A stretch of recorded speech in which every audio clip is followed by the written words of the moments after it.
I'm Dylan. And I'm Kiyan. And this is Trust Your Doctor, that podcast where we just casually discuss time travel while stuck in a basement. Right, because this week we watched Day of the Daleks, the first serial of Season 9, and the first time we've seen the Daleks in a long while. Yeah, like 3 years, I think. It was written by Louis Marks and directed by Paul Bernard. Yep. Season 9 is still under the production of Barry Letts. Oh, wow, it aired on January 1st, 1972. Through the 22nd, obviously, but... Wow. That's interesting, actually. So yeah, the Daleks have returned for the first time since Evil of the Daleks, which, if you will recall, was the serial that introduced Victoria to the world. Right, at the end of Season 4. The Slayer of Seaweed.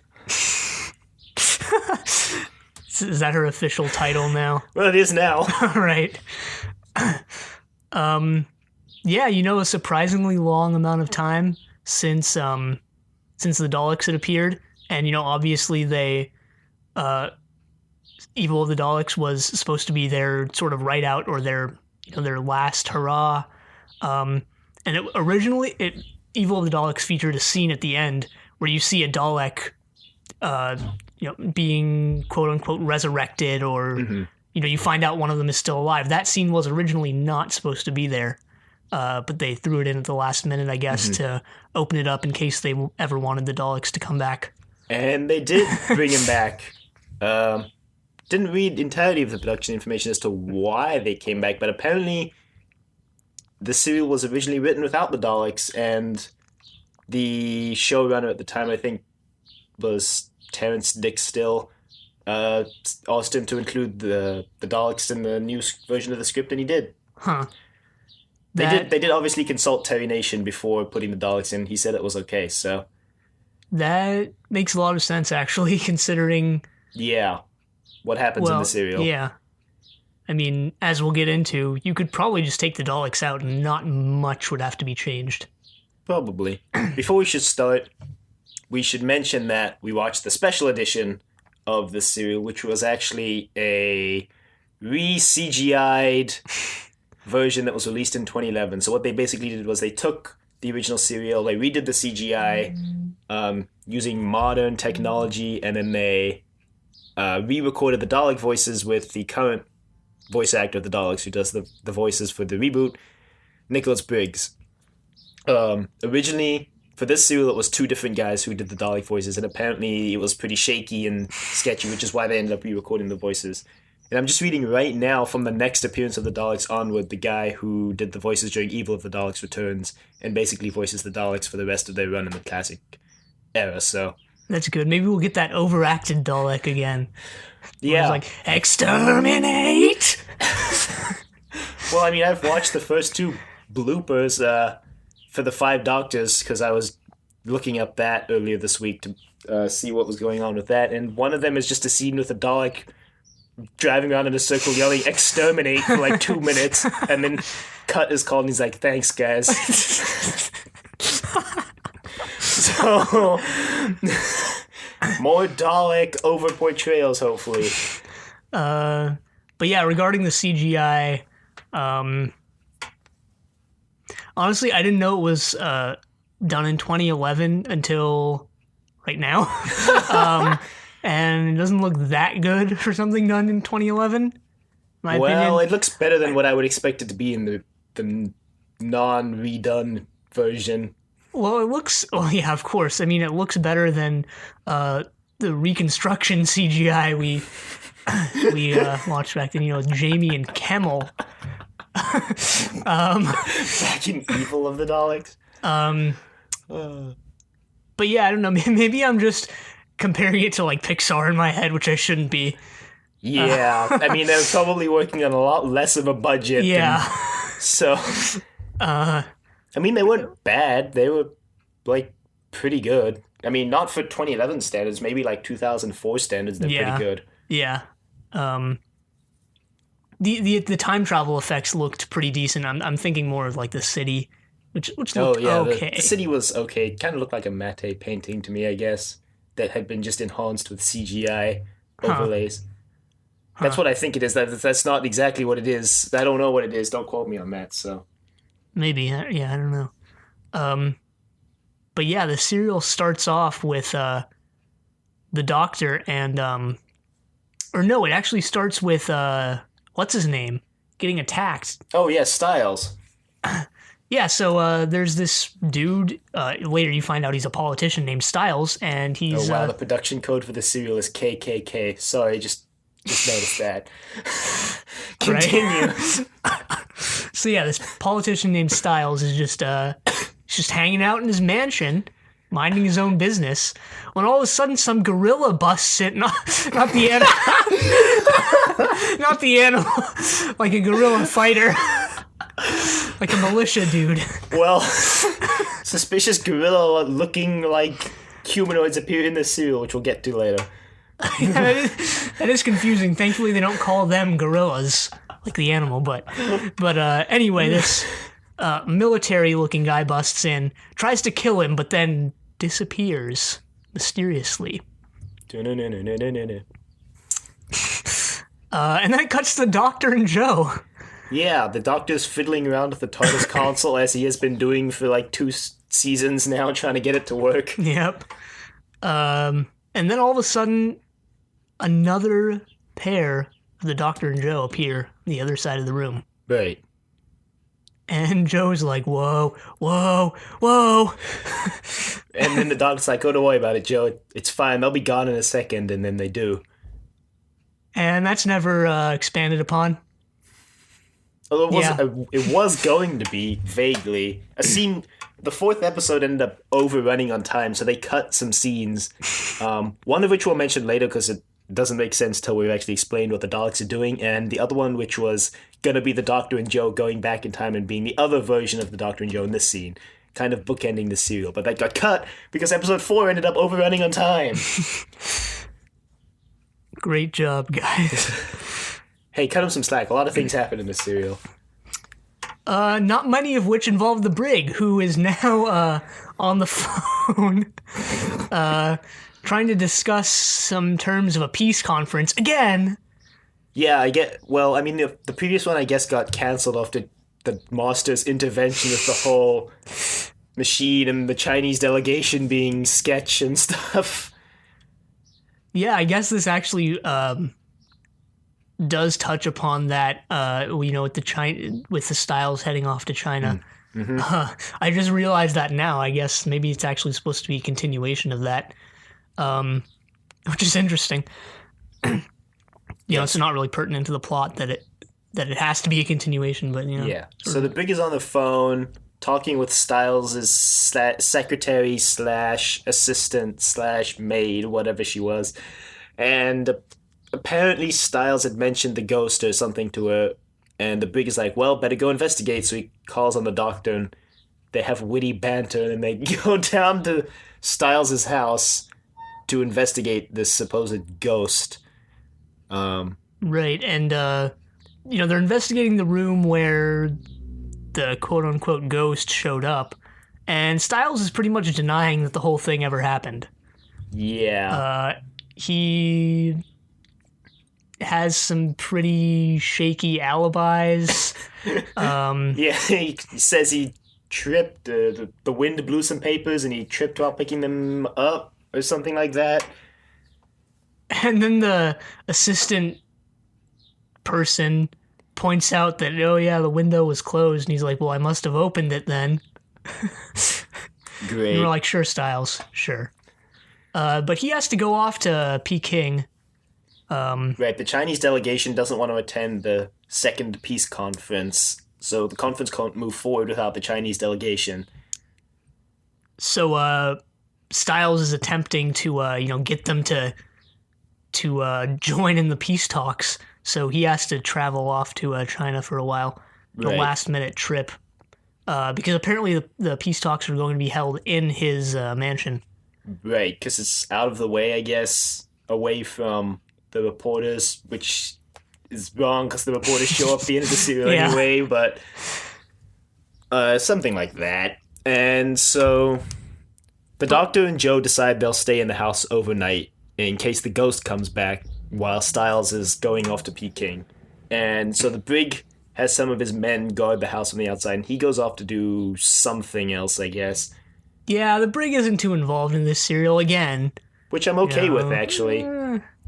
We've had a lot of the Brig in the previous 2 seasons, considering they're stranded on Earth, and I think it's important that they demonstrate that the Brig has other duties as the head of unit rather than just helping the Doctor with whatever he's investigating. Well, they could have spaced it out rather than having 3 serials in a row. Well, I guess not in a row since they're different seasons, but for us it's in a row. Where three serials where the Brig doesn't do too much.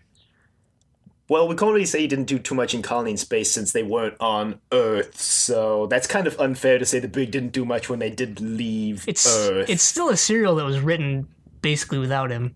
You know, that you can't write the entire serial without knowing, oh yeah, the Brig's not going to be in this. Like that thought has to cross your mind. Yeah, but I don't think they it. wrote it with the intention of having the Brig not do anything, which may have been the intention in, say, the Daemons or in this, because Colony in Space was written with the intention that they wanted to get the Doctor off of Earth, and the Brig not being involved was kind of just a side effect of the Doctor having left Earth. Yeah, it's a side effect, but you still have to. The thought still has to cross your mind that okay, the Brig isn't going to be involved here, so maybe we should have him be involved in other ways, which they don't do. I don't know. Yeah, well, doing that in Colony in Space would have been difficult, considering, like I said, they're not on Earth. When I say other ways, I mean like in other serials, not like specifically Colony in Space. They could have had him do more significant things in subsequent serials. I guess. I think the thinking is that I was actually reading the production notes for the Daemons, and apparently the producer actually realized that it was a mistake to have the monster in every serial in the season. And I think it's just kind of a thought that they're realizing that having reoccurring characters in every a serial of a season where they're not a companion of the Doctor is a mistake, because it's kind of, forcing them into doing something in the serial even though they're not technically a companion of the Doctor. So I think it's kind of they're taking a break from having the Brigadier in every serial because they don't want to have to write something for him to do every serial, as well as the fact that I think maybe the audiences are just getting tired of having the Brig there where he has another job, whereas having Jo in every serial is kind of possible because her only job is to be the companion of the Doctor, and the show is about the Doctor. The show's not the Brigadier show, which would be cool, but anyway. I'd watch it. All I'm saying is if he's going to be a companion to the Doctor, then he should be featured a little more than he has been, at least. Well, at least a little more. But that might be why most people don't consider him a companion and kind of just consider him a recurring character.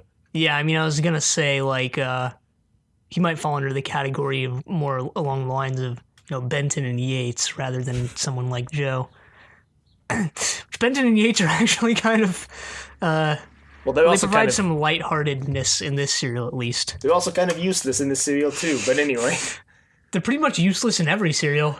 That's true. They're pretty much there for comic relief, actually. That's true. Well, comic relief and to have other people in command that the Brigadier can talk to and not have the next in command of the week. I guess. But where were we anyway? So the Doctor and Jo decide to stay in the house overnight while the Brig goes off to do some other responsibility. Yep. He might be organizing other... he's organizing security for Styles. He actually escorts Styles to the airport. That's what he does. Huh. Okay. Because Styles is like, no, I don't need security. And the Brig's like, unfortunately, I must insist, Mr. Styles. So he escorts Styles to the airport, and the Doctor and Jo... Well, the Doctor decides to have cheese and wine night. Yeah. They raid Styles' cellar. But Jo is like... She's pretty on edge about the ghost. And also not having cheese and wine. And, meanwhile, a couple unit soldiers who are guarding the grounds die. Yeah, more sketchy soldier people wearing this gray camo show up and kill some of the unit soldiers and bust into the house, and they're like, yo, are you Styles? We're gonna kill you now.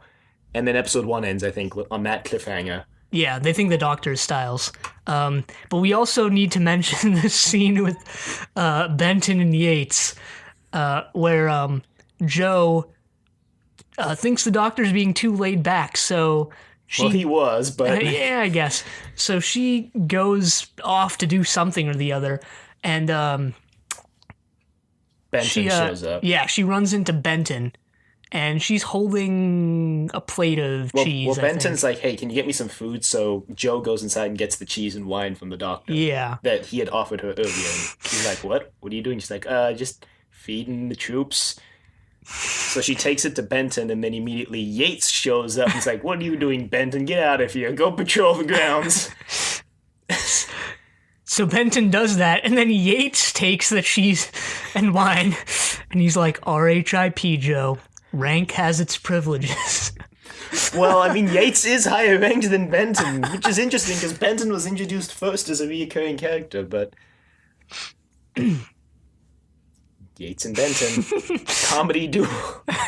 They should get the spin-off, not the Brig. They should do a spin-off with Yates and Benton, like in the audio dramas. The audio dramas, they do spin-offs for everyone.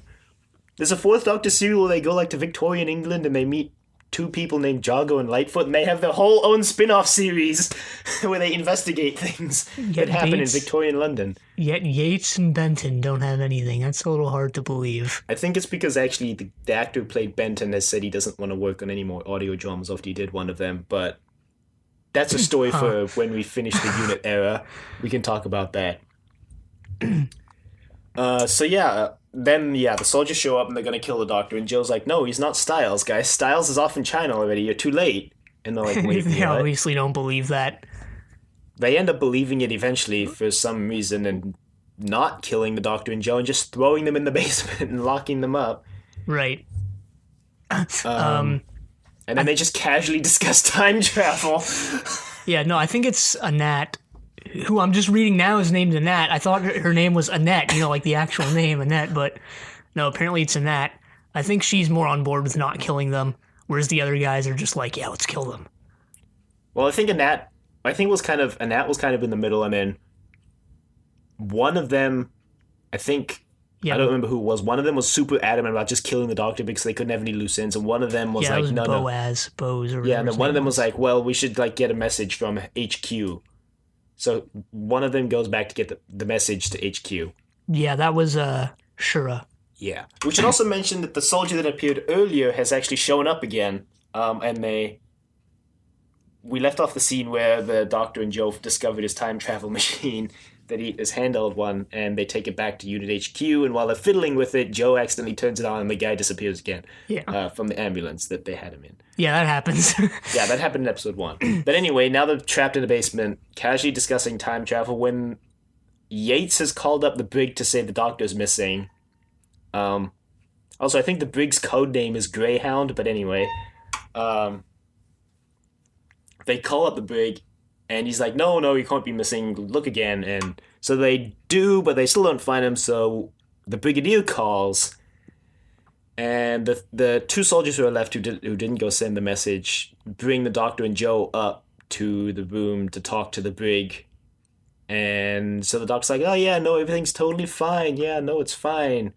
And then he slips in some distress signal, which is, I think the wiki mentions the exact line that was the distress call was, tell it to the Marines. Yeah. I'm not versed in military knowledge to know if that's an actual distress. No, it is. Is it actually? Yeah, I looked it up. It basically means everything I'm saying is not true. Oh, okay. That's interesting. Well, now we know. Wait, but if that's public knowledge... Well, they're from the future. Spoiler, they're from the future. Maybe they don't know. Well... Maybe, yeah. And they're not, like, actual soldiers. They're just, like... Yeah, I guess. I guess rebels. The term changes over time to keep it so that the public doesn't know, so that they take a military officer under duress that he could use a secret term. Because, I mean, if it's in the public domain, then, like, it kind of loses all usefulness. Well, I read that it's been in use since, like, the 1850s or something like that. Maybe it's not used anymore. I don't know. I didn't look too much into it. I just kind of... I mean, yeah, I would assume they would, like, change it every so often. As the term becomes, like, widely known, they would change it to keep it secret. But I don't know. Like I said, I'm not versed in military history.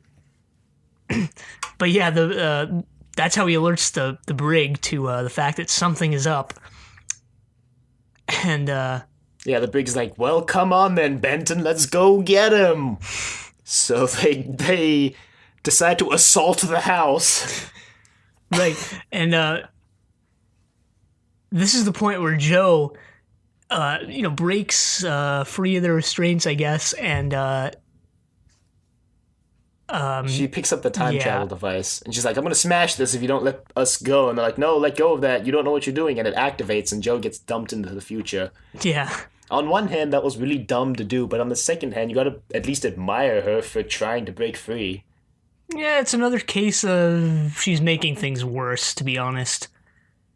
Well, she's obviously not a scientist, but she's also not a military commander. Really So now. what I'm trying to say is, I don't think she knew the doctor told the brigadier everything was bad. So she may have assumed no one was coming. So she may have just been, you know. So, but it still wasn't a good I mean, idea. it wasn't the best idea. I'm just saying you got to at least admire her for trying to get out. Whether or not it was a good idea or not is an entirely another discussion, which I think we both agree it wasn't. Okay, fair enough. Yeah, she gets dumped in the future and meets the controller. Yeah, who- interspersed throughout all of episode 1 and 2, we've been forgetting to mention that we've been seeing clips of the future era, which Yeah. look. This is where the CGI city is. It looks kind of Matrixy, actually. Yeah. Everything's all green and black and smoky. Didn't we? Isn't one of our episodes titled "It's a crossover with the Matrix"? Yeah, Crossover confirmed. yeah, but apparently everything's gone to hell in the future, and the entire place is run by some sort of dictator Yeah. who's actually working under. The Daleks. Yeah. I think that's the cliffhanger at the end of episode 2, where you find that out. No, you actually find that out in a really underwhelming reveal, like in the middle of episode 1.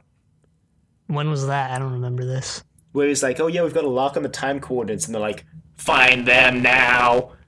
And then it just cuts away, because they show it for like 2 seconds, like, wow, that was really underwhelming. Oh, And then there's the cliffhanger in episode 2 where the controller's like tells Joe to go hang out. And he talks to Joe and discovers exactly when and where the gorillas have gone to, which is September 13th, yeah. which is where the doctor is currently. Because the controller's asking her under the pretense of going to help the doctor. And then, yeah, episode 2 ends with the cliffhanger where he tells the Daleks he knows exactly where they are, so he's going to send some troops down there. By troops, Right. I mean gorillas. Ogrons, Yeah. who are apparently a race enslaved by the Daleks, who Doesn't they surprise brought me. to Earth to use as servants, I guess. I don't know. They're basically gorilla-ish things. They're like Not- halfway between. They're Imagine, not gorilla fighters. Gorilla, the animal this time. yeah, they're like halfway between gorillas and humans. Yeah. So in episode 3, Unit is trying to bust into the house, and the gorilla soldiers have made an escape, and the doctor is okay. He decides to follow them. Yeah, he meets up with the Brig, and then he follows him, and the Brig's like, great. Thanks for taking my Jeep, Doctor. That's pretty much all we see of the brig for a while. Well, to be fair, they go to the future. Yeah. Yeah, the Doctor runs into a tunnel after them and accidentally gets caught in their time travel to the future. And they said, I guess I'm just gonna mention this now. They said, I think it was implied that they had to set up the time travel machines in certain locations, otherwise they were unstable or something. Yeah. Which is why people were disappearing. Yeah, this they doesn't were come into play until later. using a super rudimentary version of time travel, apparently, which isn't as advanced as the TARDIS. I think they also mentioned that they had stolen, like, the blueprints for the idea behind their time travel device from the Daleks. Yeah. Yeah, they explicitly state that. It was just, I'm pretty sure it was just implied that they had to set it up in a certain location. Because that's why they were using the tunnel as a connection between the two places, because it was, like, the same in both locations or whatever. Yeah. Yeah, I guess that makes sense. So, yeah, they wind up in the future, and they're in somewhat of the same tunnel. You know, presumably it's the same tunnel, just 200 years in the future. Yeah. And it's a pretty hostile location. You know, there's Daleks and Ogrons roaming around down there. So they're like, run, run. So they get back to their secret underground hideout thing, which looks like a basement of a bar. or like, you know, one of those... Maybe they redressed the Daemon's bar. Yeah, that's definitely where they are. But anyway, yeah, the doctor... The doctor escapes. He doesn't go with them. Yeah, he runs off to go try rescue Joe. Or at least find out where he is or what's going on. You said he. For Joe. Joe's a she. Don't worry about it. I meant the doctor. You said to find out where he is. Oh. Yeah, the doctor needs to find out where he is. Oh, I thought you were talking about Joe as in he needs to find out where she is, as in where Joe is. Anyway. Yeah, he runs off and is like, lol, nope. He comes across some sort of labor camp where the Ogrons are forcing humans to work. And he gets captured. Yeah. So stunning. So much for that plan.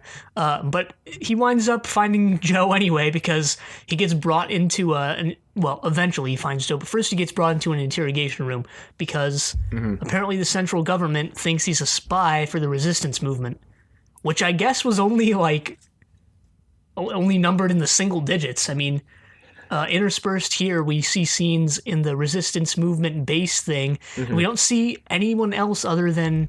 Well, there was a Nat and Boaz, and then there was Shura, who's still in the 70s. Yeah. And then there's also this other guy. And that's all we see of them, other than the random few people who disappeared, so... Yeah, well, they do mention that they know there's no way to win against the Daleks at this point, which is why they went back in time. They mentioned that later. We should also mention before we continue that before the Doctor ran off, he had mentioned to the Resistance group that he knew the Daleks, and he was a mortal enemy of theirs. It's a really disjointed explanation. Like the Daleks timeline, but anyway. So the Doctor runs off. Yeah, he gets captured. He gets taken to the interrogation. Eventually the controller steps in and is like, no, guys, it's fine. We'll take him. He's fine. He's a guest. And then he takes him to go meet with Joe. And you learn that the leader of that labor camp is a spy for the resistance movement, but then he immediately gets...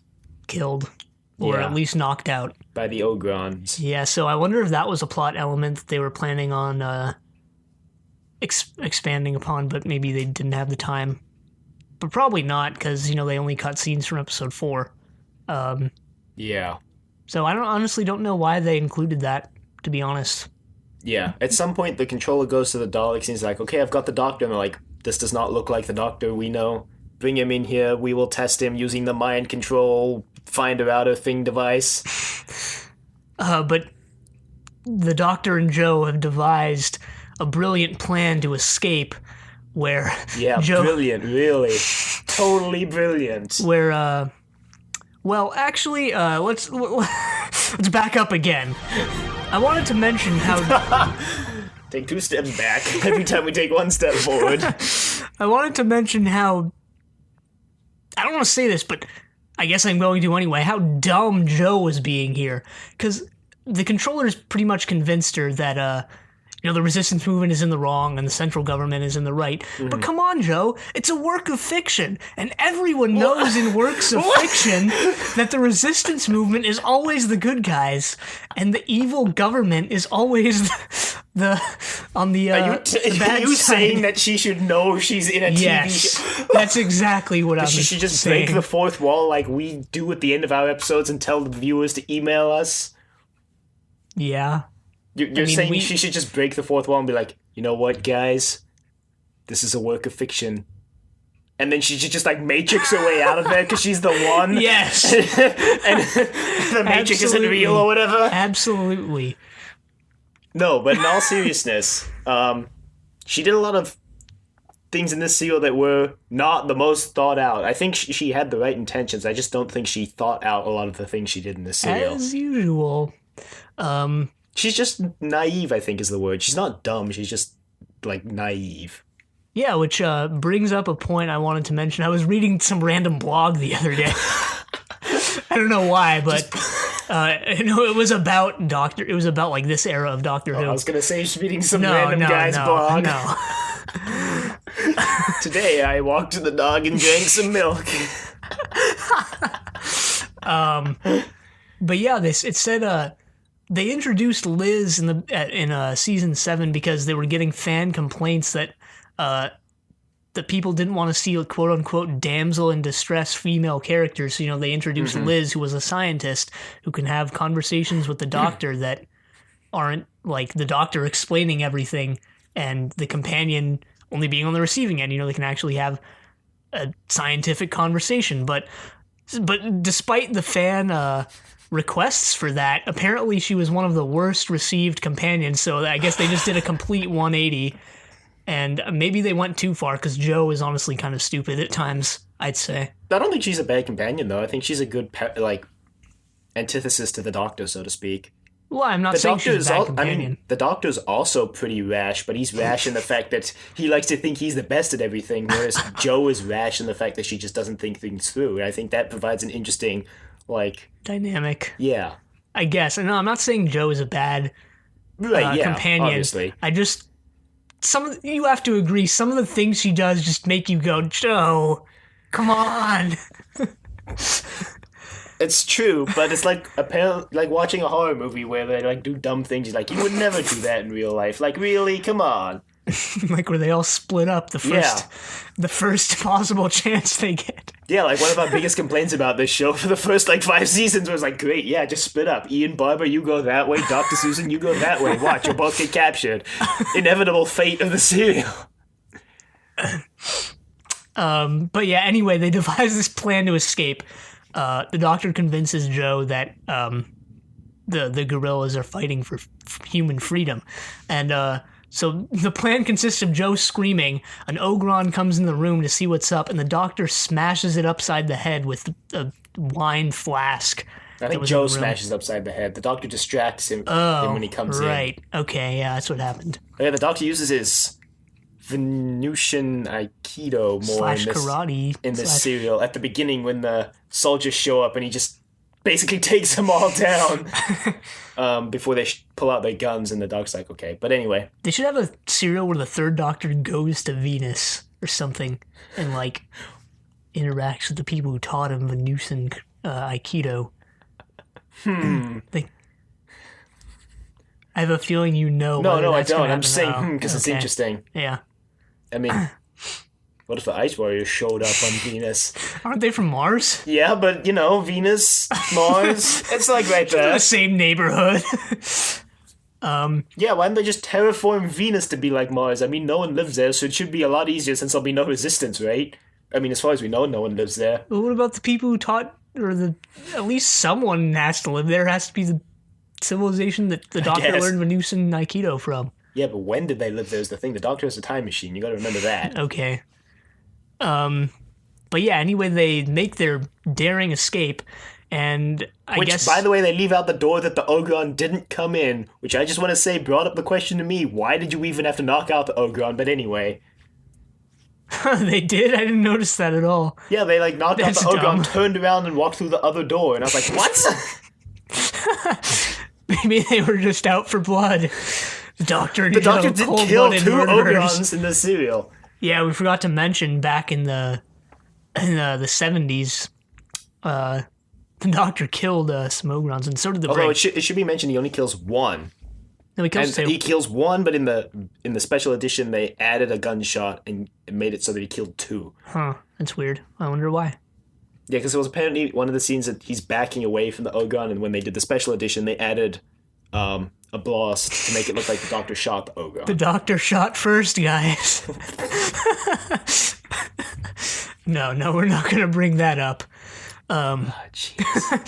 Yeah, so they come across some sort of parking area where there just conveniently happens to be some sort of mini ATV thing parked there. So they drive off in that.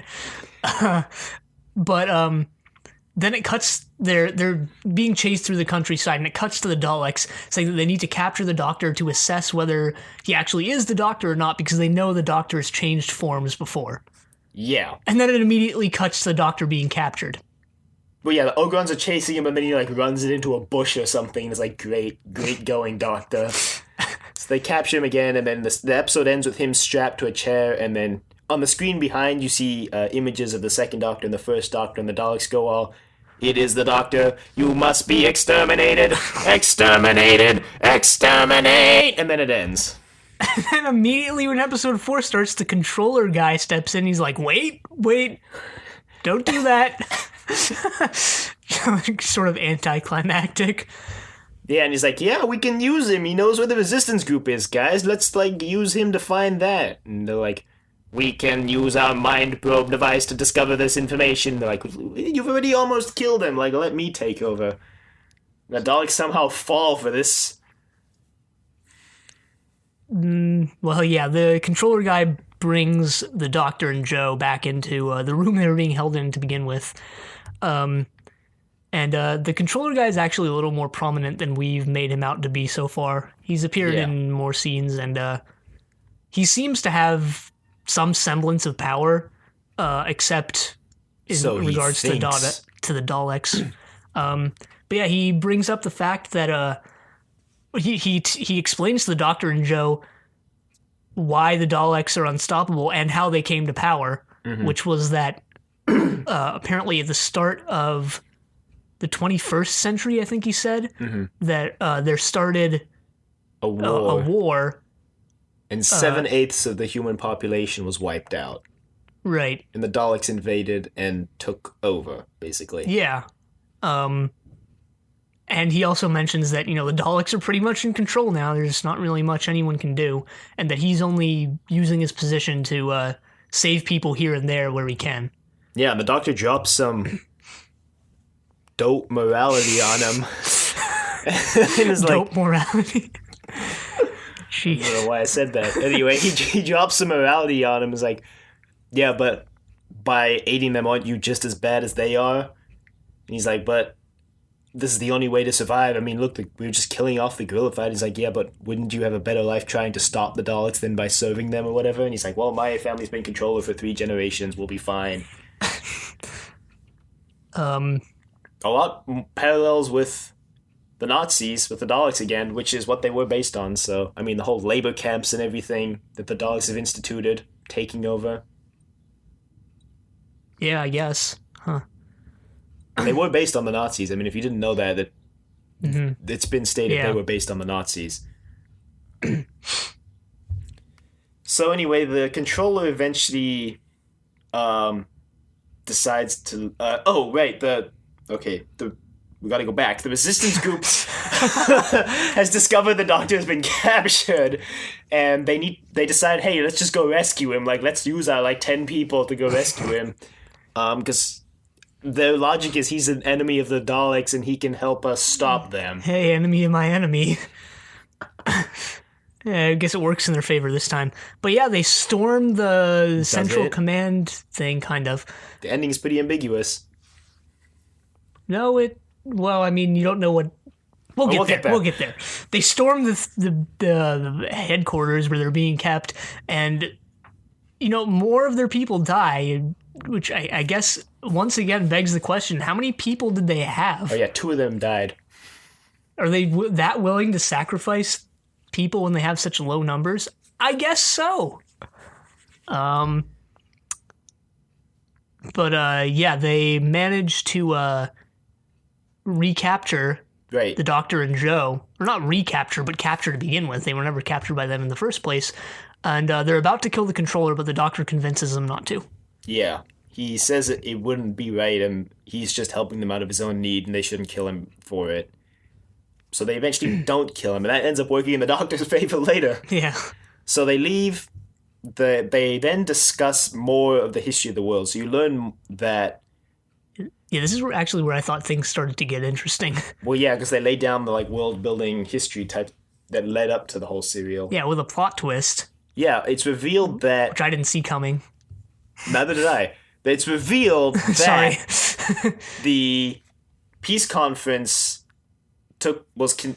Styles convinced the peace conference to take place at his house, and a bomb went off and killed everyone in the peace conference.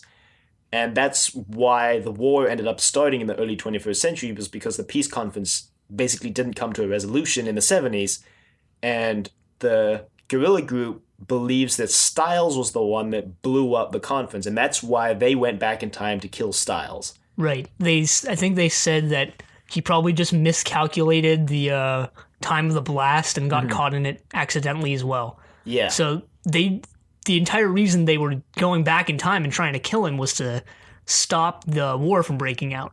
Right. And then it's revealed further that Shura is still in the past. Yeah, which we knew. I mean, but it's nice that they at least touched upon it again to kind of remind you that he's still there. They assumed he was dead, probably, reasonably. Yeah. Because he hadn't come back for a while. They also reveal that they stole their time machine, or they at least stole the blueprints for their time machine from the Daleks. We kind of mentioned this before, but they mentioned how sketchy their technology is and how they need to set it up in certain places and whatnot. Yeah. But yeah, the Doctor thinks something is amiss with their line of thinking as to how all this played out, and he's right. And he eventually deduces that they're wrong about one crucial thing. Because he mentions that they need to kill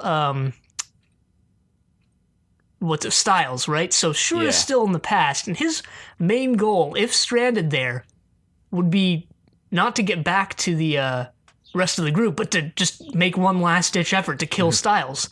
Right. And he had a Dalekanium. They call it Dalekanium here, but I thought they mentioned it as being Dalekinium in earlier serials, so I didn't know. Yeah. Maybe it's just I think it's the same discrepancy. element. I think it's just like pronunciation. Yeah. But he has some sort of Dalekanium Bomb. that with him. So The Doctor connects some dots, and he's kind of cryptic about it, but then what's her name? Anat. Yeah, Anat also figures it out and realizes that the bomb wasn't Styles, it was Shura trying to kill Styles. So in an attempt to Plot stop twist. the war from happening, they actually cause it to happen. Yeah. It's a closed time loop, basically. They locked themselves into this path. So they're like, well, crap. Yeah. The scene that was cut from the end where the Doctor goes back to the scene from the beginning was actually, I guess, supposed to be sort of a mini representation of the whole time loop idea that, you cause it yourself and therefore you did it. The thing that causes you to do it was actually you doing something type thing. Mm-hmm. But, that scene got cut, so they eventually tell the Doctor and Joe that they need to go back and stop Shura from blowing up the bomb. But Anat and what's-his-name, the other guy, can't go back because of something the Doctor had mentioned earlier when talking with Joe, because Joe actually asked an intelligent question, which was, if they have time travel, why can't they just keep coming back and keep trying again, right? You'd think that'd be logical, right? Right, to kill Styles, we mean. Yeah. So, but the Doctor mentions that there's actually some law of the universe, like a law of time called the Blinovitch limitation effect, which is some technobabble term, but that basically... it's a real thing, I mean, isn't it? It might be. I'm pretty sure it's an actual real theory. I mean, I think it's a theory. I don't think it's been proved. Yeah, obviously. Because there's multiple theories of time travel, obviously, but he mentions that it basically says you can't cross your own timeline. So once they've made the attempt already, they can't come back and try again because they'd be crossing their own timeline. This effect is actually mentioned multiple times in the reboot. In the reboot, a lot of the times sometimes the Doctor will make a mistake and can't save someone, and his companion will be like, well, why can't you just go back and save me? You have a time machine, right? But he says, well, I can't because I'd be crossing my own timeline, and then even the Time Lords don't cross their own timeline because that would be breaking one of the first laws of time. Uh-huh. I guess the TARDIS is programmed not to do that this. too, yeah. It also requires a massive amount of energy to override the TARDIS to do that, so... Huh. I feel like that comes into play in the reboot. I feel like it's also going to come into play in the Three Doctors, which we're getting very close to, I might add. Yes, we are. Coming up, actually, a season from now. This is the first serial of season 10. 5 weeks from now, I think. That's kind of exciting. I'm excited to see Troughton and Hartnell return to the role. Actually, I'm really looking forward to that. But, so So they can't go back to stop Shura from blowing up the bomb because that would be crossing their own time stream. So they have to send the Doctor and Joe back. Right. So they need to get to where their time machine is, or their time travel device. It's not a time machine in the traditional sense, or it's not like the TARDIS. But it's in those caverns, so they head on over there. I thought they were going to get captured or something in the process, but no, they make it over there safely, actually. And they get into the tunnels underground, and they come across who else but the controller. Right. And so the Doctor's talking with him. He's like, so I'm going to try to prevent this. Are you going to kill me? And the controller sends his Ogrons away and basically lets the Doctor go. And he's like, well, hopefully I can have some effect on this. Right. He gets, Yeah, the controller, ultimately just wanted to save people. He was kind of just doing it in his own twisted way. So he gets taken to the Daleks, and then they're like, you have betrayed us. What have you done? And he says, well, I may have stopped you completely from taking over this planet, and then they kill him. Yeah. It's kind of sad to see him go, to be honest. Yeah, he sacrificed himself to get the Doctor back to hopefully change the timeline. Hopefully. One of multiple people who have sacrificed themselves to save the Doctor, but anyway, we'll just gloss over that fact. How many people have died for you, Doctor? Their blood is on your hands. The Daleks instate this other guard dude. I think he was the original interrogator. Yeah, something like that. I felt like it was implied he was working for the resistance movement, and that... What? I felt that way. It's not how it may have played out, but I felt like he was part of the resistance movement and he'd been instated, and he was like, yes. Huh. Maybe. I didn't see that at all, but maybe. Because I didn't recognize him until it was over, and I was like, oh, wait. Wasn't he the interrogator or something? But yeah, anyway, the Doctor and Joe do manage to get back successfully.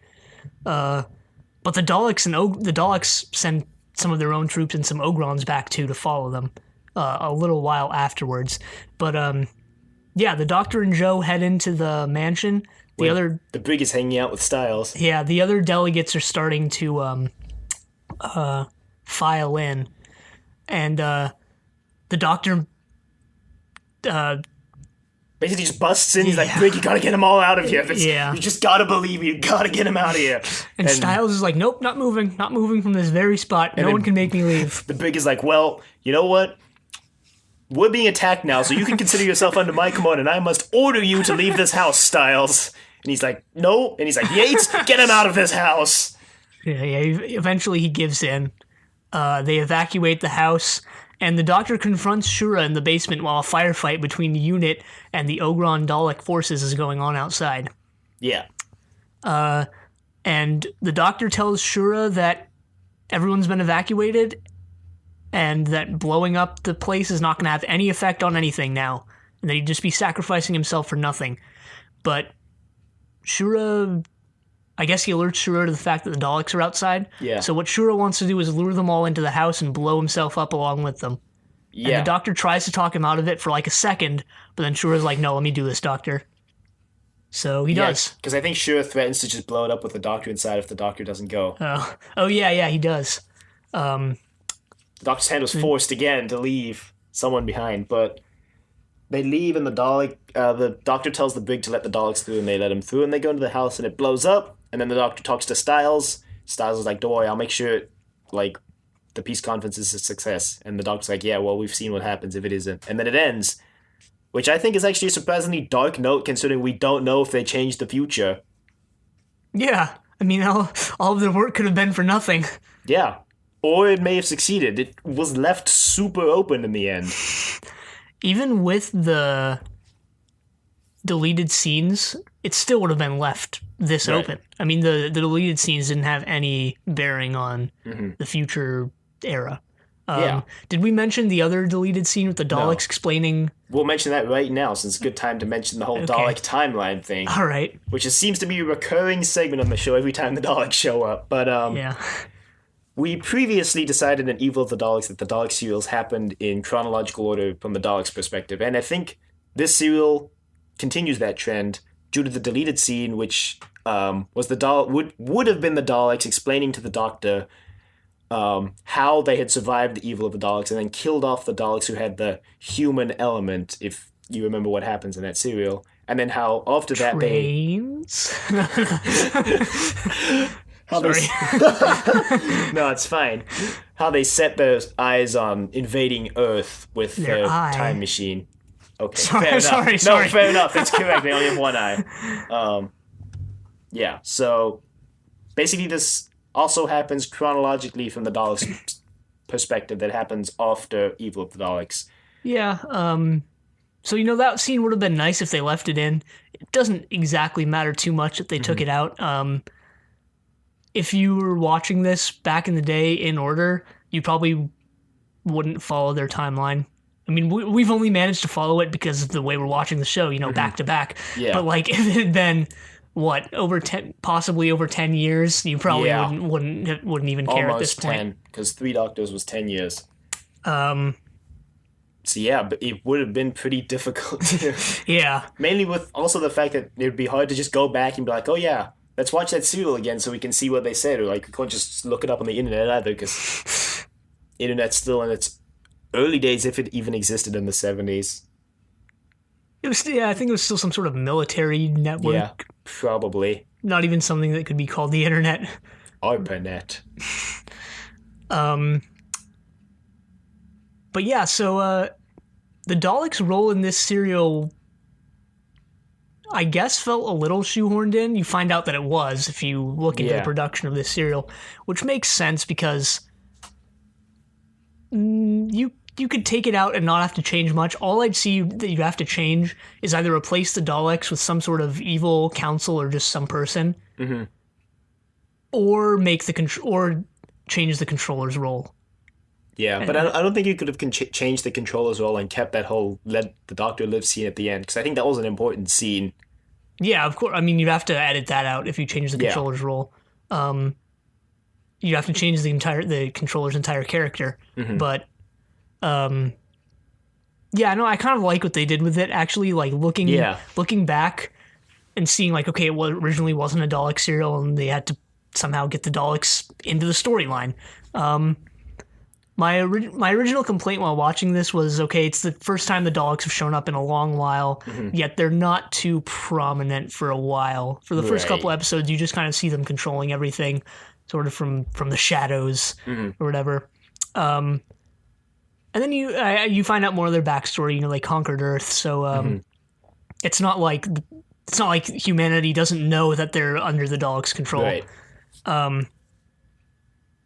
But yeah, I still do think they could have been a little more prominent, and obviously it probably would have been a better idea to have them return in a serial that was actually meant to feature them.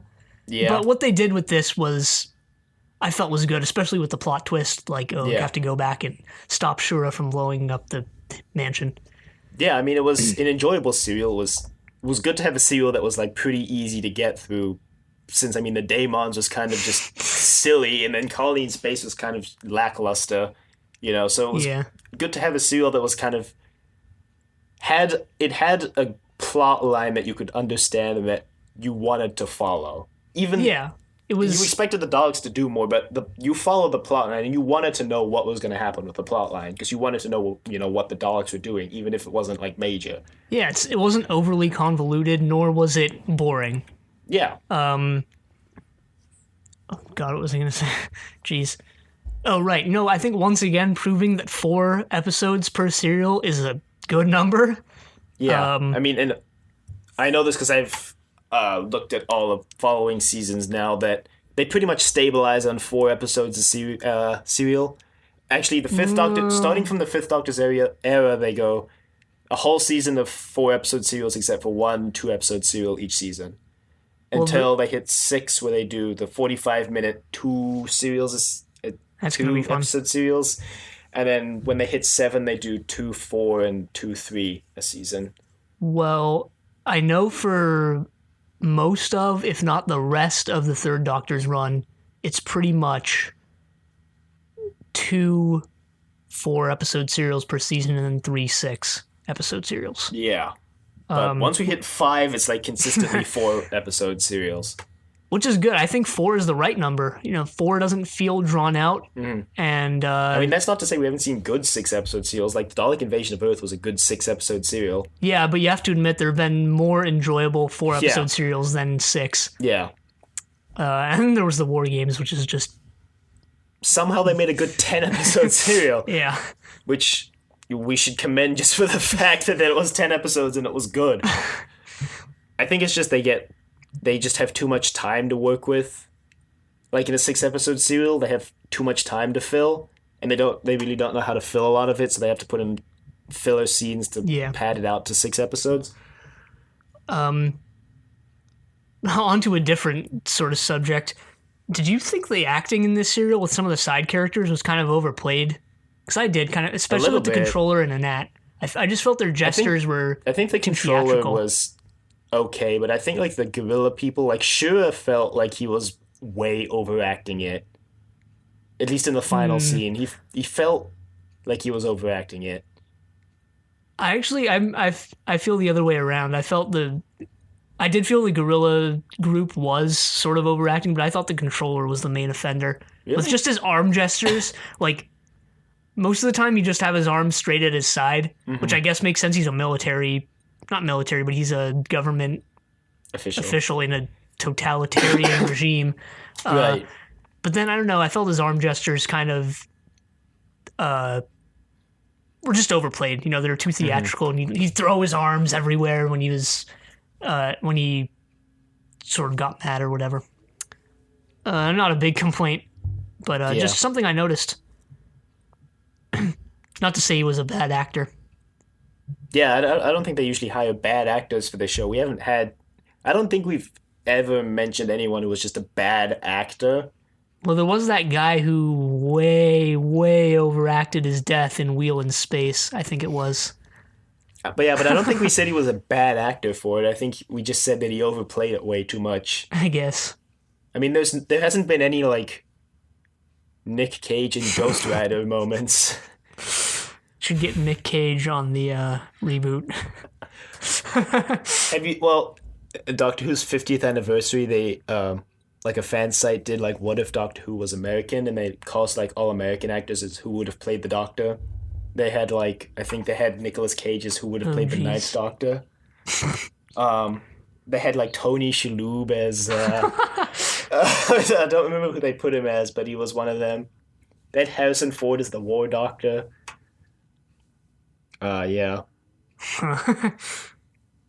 But transitioning onto something I mentioned last week, I think last week I said this was going to be an important character development episode for most of the main cast, which it turned out not to be for the Brig, since he was stranded on Earth in 1973 or whatever it is. I wouldn't call that stranded. It's his own time period. Don't you ever wonder that maybe the Brig just wants to go on an adventure once in the TARDIS with the Doctor? He's just kind of sitting there like, one day I'll get to go in that TARDIS. Based on his personality, no. Okay, fair enough.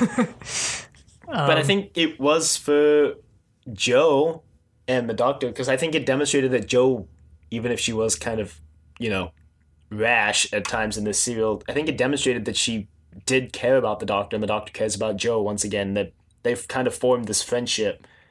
Not as strong as the second Doctor and Jamie, but I'd say it's like up there with one of the whatchamacallit, most prominent friendships on the show so far. I guess. Possibly. I don't think anything can compare to Jamie. Yeah, of course. But I think also the Doctor is becoming less hot-headed and less, what's the word I'm looking for? Like, easy to anger. Temperamental. Yeah, he's getting a lot calmer. We're starting to see a lot of those old Doctor traits that we pointed out during the first and second Doctor, like no killing, like... Yeah. And also there was the scene we didn't mention, with the lines we didn't mention, when the Doctor was talking with gorillas, and they said they wanted him to go back and kill Styles, and he said, but that would still be murder, even if I'm just killing one man. And they're like, but you're killing one man to save thousands. And he said, but it's still murder. Yeah. That's like you were saying last week, his character is sort of evolving, And I think Pertwee's portrayal of the Doctor is also evolving too. Yeah, I mean, obviously all the actors start they kind of with a blank slate, and as they hone it in more, they get better at portraying the character, and they slip into it easier, and they can, kind of adapt more to the script style. Yeah, no, I think what we've seen with Troughton, picking up with the second Doctor and Pertwee obviously with the third, they sort of start trying to give their own spin to the Doctor, but also trying to keep what made the Doctor, with the first and the second Doctors. But then they sort of fall into their own characterization of the Doctor, that makes their characterization unique so far. I think we're seeing Pertwee fall into that too here. So this season's going to be interesting. Yeah, I'm looking forward to seeing more of him kind of... Obviously, his interactions with the Brig have been getting more lighthearted. This is kind of like minor, but he seems to be smiling a lot more around the Brig. Guess they forgot the Silurians. I don't think they forgot it. It's been I think in universe time, it's been over a year since then. So I think they've kind of moved past that. Really? It's been over a year? Well, I mean, the show's set basically in real time, isn't it? During this time period, which would be over a year since the Silurians. I think it is implied to set close to real time. So they can just cram in 6 months of expanded universe adventures in between seasons. They can cram in as much as they want, really. I guess. But anyway, yeah, like I said, I think this season is going to involve him and the Brig talking a lot more. I think the Doctor, yeah, like you said, Pertwee's fallen into his unique portrayal, and we're going to see that grow over this season, and then leading into the three Doctors, where we'll see all three portrayals kind of interact, and it'll either be a glorious train wreck or not. Yeah, we'll see. I mean, we've made predictions about the show before. There's been things we've said, oh yeah, it's definitely going to happen. But we've been wrong, and they've dropped the ball multiple times.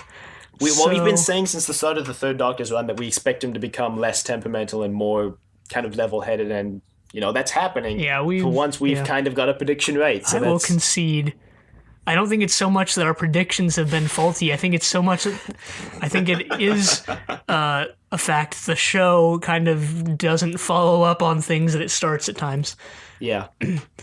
But that's such is the nature of this show. Television, just television in general, but... So that, I think, wraps up the discussion of Day of the Daleks. I still don't know why it was called Day of the Daleks. Maybe because the wiki mentioned some alternate titles the serial had in development, one of which was the Ghost Hunters. That makes even less sense. And then Years of Doom, the Time Warriors, and just the word ghosts. Perhaps it was called Day of the Daleks because they had to keep returning to this specific day or something like that. Yeah, that's a good analysis. It reminds me of... They couldn't have known this at all when this was on, but the 50th anniversary special was called Day of the Doctor. So every time I was watching the serial this week, I was like, okay, it's not the Day of the Doctor, gotta remember that, but... What, did you think you were going to call it the Day of the Doctor in recording or something? I don't know, I just kept thinking of the Day of the Doctor, I was like, But, I don't know, maybe it was Day of the Daleks because it was their Day of Victory. I don't know, I like your idea better. Who knows? We probably never will. You probably never will. They're probably we need something with the Daleks in it, so let's just Day of the Daleks sounds good, guys. Maybe, it was originally not supposed to feature the Daleks, right? So maybe it was just called The Day. No. What? Jeez, that would be the worst serial title ever. But just the word day. The word day. Worse than ghosts. I'm not kidding. That actually is worse than ghosts. Ghostbusters. They should have just called him Ghostbusters. Or Ghost, like the movie Ghost, with the ceramics scene or whatever. No. Good movie, though. The Doctor should form Ghostbusters in this. Hey, let's be honest. Unit is kind of like a Ghostbusters. Yeah, but they're not as hilarious and incompetent. And the main villain isn't... Okay, I'm not going to spoil it. Ghostbusters is like 30 years old at this So point. there's people who haven't watched it, and The the statute of main limitations just ended like 20 years ago. the main villain is amazing though, so I'm not going to spoil it. We're getting way off topic here. I think we don't have anything more to say about this cereal. Email us at thedoctor@decadentvegetable.com. Do you have fan fiction involving the Doctor forming Ghostbusters? Email us, or just say hi. We'll say hi. Check us out on YouTube. Last week we mentioned the special video-only thing would go up there. I feel okay announcing it. It's a retrospective on Susan, since I know at some point it will be up there. Gunning for Wednesday, but still quite a bit of editing to do, so make sure you're subscribed on YouTube to find out exactly when that ends up going out.